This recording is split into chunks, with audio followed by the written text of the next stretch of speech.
హరి ఓం. మెగా9 TV భక్తి ప్రేక్షకులకు స్వాగతం. మనము ప్రతి నిత్యము గరుడ పురాణాల్లోని విశిష్టమైన అంశాలు తెలుసుకుంటున్నాము. మానవుడు ఎటువంటి పాపాలు చేస్తే ఎలాంటి జన్మలు కలుగుతాయి, అసలు పిండం ఎలా కలుగుతుంది అనేది వరుస క్రమంగా ఒక్కొక్క అధ్యాయంలో సవివరంగా తెలుసుకుంటున్నాము.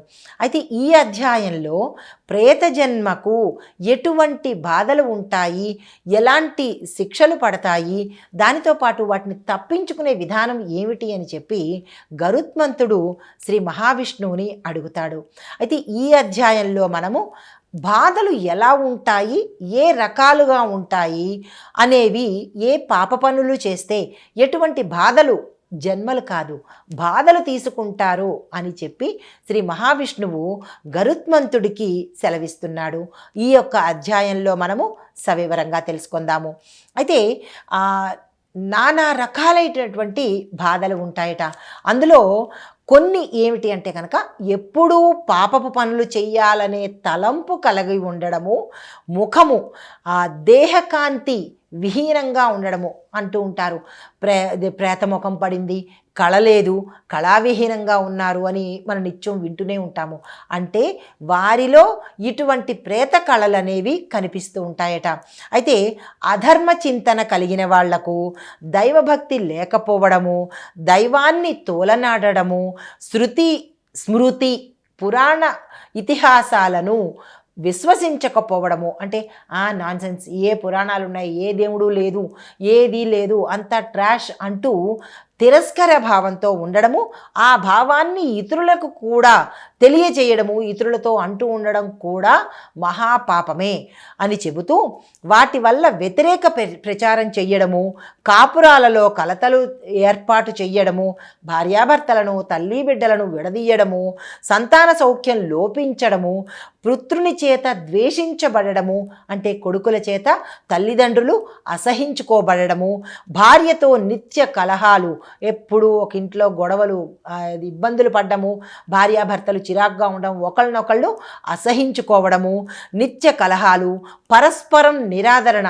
ఇంట్లోనే కాకుండా బయట వాళ్ళు కూడా వ్యక్తిని నిరాదరణ చేయడము, తోలనాడడము, తరువాత నిందారోపణల మూలంగా ఎప్పుడూ ఏదో ఒక బాధపడుతూ ఉండడము, ఇరుగు పొరుగులతో సఖ్యత లోపించడము, పుత్ర సంతానం లేకపోవడము, వరుసగా స్త్రీ సంతానము అధికంగా కలుగుతూ ఉండడము, బంధువుల చేత ద్వేషించబడుతూ ఉండడము, మిత్రులతో విరోధాలు ఏర్పడుతూ ఉండడము, తరువాత ఉపవాసం ఉండదగిన ఏకాదశి నాడు సుష్ఠుగా భోజనం చేయడము, ఆ భోజన కాంక్షతో జపతపాల మీద విముఖత కలగడము, తరువాత అంటే కింది స్థాయి వారితో సంగమం చెయ్యడము, తరువాత తనతో సమానమైనటువంటి వారిని అగౌరవపరచడము, హీనజాతి స్త్రీతో సంభోగించడము, భూములు తోటలు ఫలవంతం కాకపోవటము, దాయాదుల యొక్క పోరు, నిత్య దరిద్రము, ప్రభు అగ్ని చోర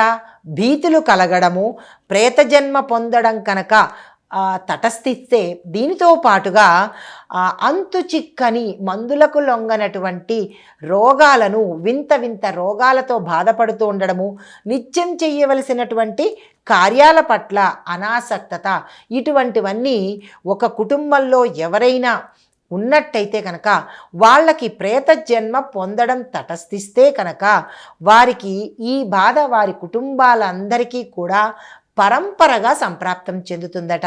అయితే పైగా ఈ ప్రేత జన్మ తీసుకున్నవాడు దుష్ట రూపంలో ఆ కుటుంబీకులకు కలలో కనిపిస్తాడట.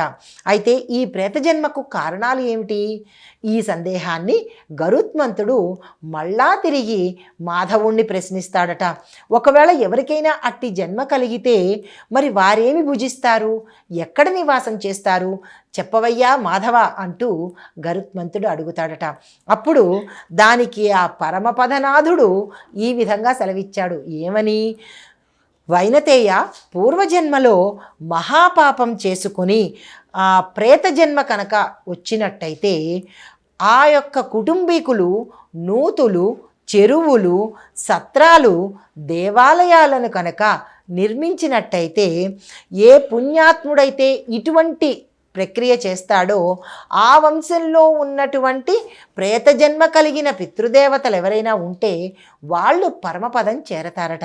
అయితే సకల జనులకు ఉపయోగకారిగా ఉంటూ ఆ సమయంలో ఎవరైనా వాళ్ళ వంశస్థులు కనుక ఇలాంటి దాన ధర్మాలు చేసినట్టయితే కనుక ఆ ప్రేత జన్మతో బాధపడుతున్నటువంటి ఆ కుటుంబీకుల్లో ఒకరైనటువంటి వారు ఉత్తమ గతులకు వెళ్ళడానికి అవకాశం ఉంటుంది అని చెప్పి పక్షిరాజుకు మాధవుడు చెప్తున్నాడు.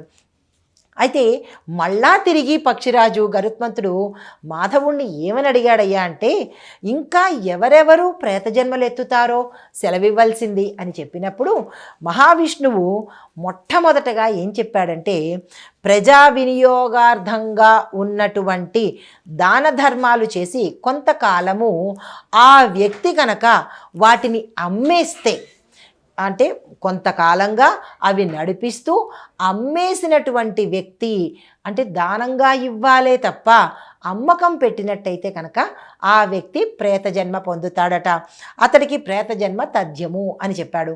తరువాత ఇతరుల భూమిని కాజేయాలనుకున్నవాడు, గ్రామము, పొలము, తోటలు, ఇతరులకు సంబంధించిన భూభాగాలను హద్దుల పేరట మోసం చేసినవాడు, తరువాత తటాకము అంటే చెరువులు, బావులు పూడ్చేసి వాటి మీద ఇళ్ళు కట్టుకోవాలి, ఆ భూములను స్వాధీనం చేసుకోవాలి అని చూసినవాడు, చండాలుడి చేత చంపబడినవాడు, తరువాత నీటి యందు పడి మృతి చెందినవాడు, పిడుగుపడి చచ్చినవాడు, అగ్ని ప్రమాదానికి లోనై చచ్చినవాడు, గోవు ఎద్దులు పొడవడం వల్ల చనిపోయినవాడు, ఉరి వేసుకుని ప్రాణం తీసుకున్నవాడు, విషము లేదా విషజీవుల చేత లేదా విష కీటకాల చేత చంపబడినవాడు, అస్త్రశస్త్రాది ఆయుధాల చేత చంపబడినవాడు, తన కులము తన వంశంలోనే తానే ఆఖరిగా మృతి చెందేవాడు,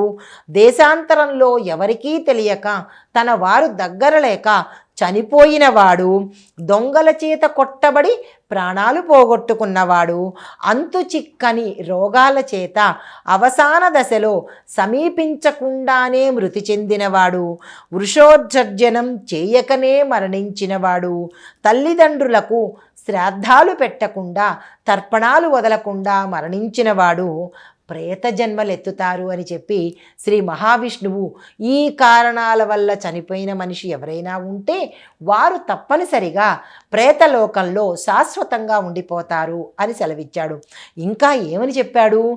పర్వతాలు కొండల వాగుల నుంచి పడిపోయినవాడు, గోడ కింద పడి ప్రాణాలు పోయినవాడు, నిద్రించిన రీతిలోనే నిద్రలోనే చనిపోయినవాడు, మేడల మీద నుంచి పడిపోయినవాడు, భగవంతుని నామాన్ని ఉచ్చరించకుండానే చనిపోయినవాడు, రజస్వల అయిన స్త్రీని తాకినవాడు, చండాలుణ్ణి తాకినా కానీ తిరిగి స్నానము చేయకుండా అయిన వాళ్ళందరి వల్ల తప్పుడు ప్రచారాలు చేసినవాడు, మనుస్మృతికి విరుద్ధంగా తీర్పులు చెప్పేవాడు, మిత్రద్రోహి, కళ్ళు త్రాగి దుర్భాషలాడేవాడు, తెల్లని పట్టును కానీ వస్త్రాన్ని కానీ దొంగిలించినవాడు, గురువు భార్యతో సంగమించినవాడు, అన్నగారి భార్యతో సంగమించినవాడు, కూతురుతో కానీ లేదా కూతురు లాంటి వరస కలిగిన వాళ్ళు కానీ తల్లి లాంటి వరస కలిగిన వాళ్ళు కానీ ఇలాంటి వారితో సంపర్కం చేసినవాడు, కామోద్రేకుడు అయినటువంటి వాడు పిశాచ జన్మలు తీసుకునేందుకు అవకాశం ఉంటుంది. ఇన్ని రకాల పాపాలు ఉన్నాయి ఈ గరుడ పురాణంలో. కానీ ప్రతి మనిషి చేసేవి ఈ పాపాలే తప్ప మరి ఒక కొత్త పాపం చేయడానికి అవకాశం లేదు. అంటే ఎంతమంది పిశాచ జన్మలు ఎత్తుతున్నారో, ఎంతమంది ప్రేత జన్మలకు వెడుతున్నారో అనేది ఈ అంశాన్ని మనం పరిగణలోకి తీసుకుంటే కనుక తెలుస్తోంది. ఇక నుంచైనా ఈ పనులు కాకుండా భగవన్నామ స్మరణలో దాన ధర్మాలు చేసుకుంటూ కనుక ఉత్తమ జన్మ, ఉత్తమ లోకాన్ని పొందగలిగితే విశేషమైన జన్మగా అది పరిగణించబడుతుంది. సాక్షాత్తు శ్రీమన్నారాయణుడి చెంతకు వెళ్ళడానికి అవుతుంది. అయితే గరుత్మంతుడు ఏమని చెప్తున్నాడంటే, మహావిష్ణువు గరుత్మంతుడికి, ఓ గరుత్మంతుడా, బ్రాహ్మణుడు మృతి చెందినవాడైతే కనుక వానికి బ్రాహ్మణుడే కర్మకాండలు చెయ్యాలి, అట్లే శూద్రుడు మరణిస్తే కనుక శూద్రుడే కర్మకాండలు చెయ్యాలి. అలాగే బ్రాహ్మణుడి యొక్క అగ్ని సంస్కారానికి పిడకలు, అగ్ని, ఎండు పుల్లలు, బియ్యం వంటివి శూద్రులు తీసుకువెళ్ళరాదు ఆ బ్రాహ్మణుడు మృతదేహాన్ని తగలబెట్టడానికి. అయితే అలాగే శూద్రుడు గతిస్తే మిత్రత్వం చేతనైనా కానీ అతడి సంస్కారాల నిమిత్తము బ్రాహ్మణుడు ఈ ద్రవ్యాలను తీసుకెళ్ళి ఇవ్వకూడదంట. అలా చేస్తే ఇరు జాతుల వాళ్ళకి కూడా ప్రేత జన్మ సంప్రాప్తిస్తుందని శ్రీ మహావిష్ణువు చాలా చక్కగా మనిషి ఏం చెయ్యాలి, ఏం చెయ్యకూడదు అనే వివరాలను ఈ గరుడ పురాణంలో చక్కగా గరుత్మంతుడికి చెబుతున్నట్టు మనిక చెబుతున్నాడు. కాబట్టి ఆ స్వామివారు సెలవిచ్చినట్టుగా దాన ధర్మాలు చేసుకుంటూ హరినామ సంకీర్తన చేసుకుంటూ ఆ స్వామిని నిత్యము తలుచుకుంటూ మంచి పనులు చేసుకొని ఉత్తమ గతులు కలిగేలాగా చేసుకుందాము. మానవ జన్మని, ఉన్నతమైనటువంటి ఈ మానవ జన్మని, ఉత్కృష్టమైనటువంటి మానవ జన్మని నికృష్టంగా బతకడం కాకుండా మహోన్నతంగా బతకాలి, బతుకుదాము, ఆ శ్రీమన్నారాయణుడి ఆశీస్సులు పొందుదాము అని మనసారా కోరుకుంటూ హరి ఓం.